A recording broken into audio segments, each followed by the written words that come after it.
Watch this video to see how to make the best flashcards possible for your GCSE exams.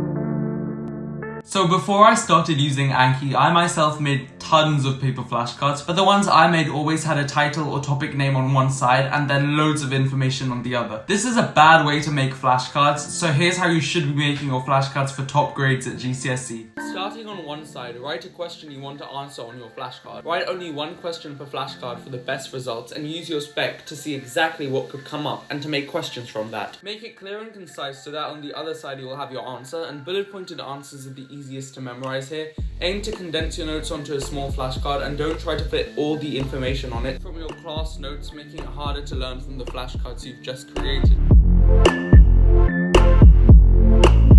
Another thing you should consider using is the association method. Put some good trigger words to allow you to link up several ideas on the flashcard, almost like a mini mind map. Use associative words and images that will help your brain actively recall information. This is especially good when it comes to the exam. I also recommend doing drawings and being creative with how you make them. And I don't just mean spending hours doing aesthetic titles, but instead you could do diagrams, draw symbols to help you learn, and use highlighters to make key information clearer. This is an example of the picture superiority method, which proves that some people really do learn better with pictures. Where else do you think the phrase "a picture is 1,000 words" comes from? If you're enjoying this video, please consider subscribing to support the channel. We're nearly at 600 subs at the time of filming, so thanks so much for all your support on every video I post, and now let's get back onto the flashcard tips. If you're making flashcards for English quotes, then try this method out. Miss out words and quotes and fill them in as answers on the back. That way you'll be able to record them better by associating the quote with a keyword you had to remember.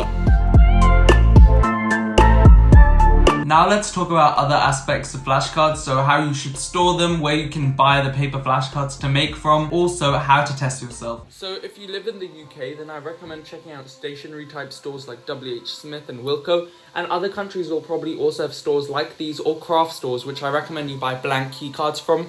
Storage is the other thing that can sometimes be annoying when you lose your flashcards. For all my paper ones, I just have a perfume box which I asked my mum for, which suffices to keep all of them in. Do you guys know how to test yourself well? Here's one of the top ways that I use. So go through your flashcards and separate them into understanding and not understanding piles. Keep sorting through them until you've understood them all. Repeat the process the next day and the next until you can do all of them without struggling. Then leave them for a few days and move on to something else, and then when you come back to them, do them again and see if you still remember them well. If you haven't guessed already, this is an example of spaced repetition that really does help when it comes to flashcards.